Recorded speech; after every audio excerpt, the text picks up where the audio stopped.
சொரக்காவ வச்சு சப்பாத்தி எப்படி செய்றதுன்னு பார்க்கலாமா? இதுக்கு நான் 1/4 கிலோ அளவுக்கு சொரக்காவ தோலெல்லாம் நல்லா சீவிட்டு துருவி எடுத்து வச்சிருக்கேன். கோதுமை மாவு பார்த்தீங்கன்னா 2 மெஷரிங் கப் அளவு, அதாவது 1/2 கிலோ மாவு. அது கூடவே 1 டீஸ்பூன் மிளகாத்தூள், 1 டீஸ்பூன் ஜீரகம், தேவையான அளவு உப்பு, அப்புறம் துருவி வச்சிருந்த சொரக்கா சேர்த்திருக்கேன். இத பெசைறதுக்கு நான் மோர் யூஸ் பண்ணியிருக்கேன். ஏன்னா நமக்கு மோர் சேர்க்கும்போது மாவு நல்லா சாஃப்ட்டா வரும்.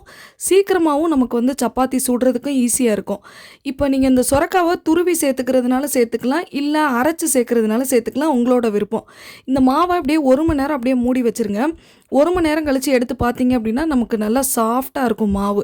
இத குட்டி குட்டி உருண்டைகளா உருட்டி சப்பாத்தியா திரட்டி எடுத்துக்கோங்க.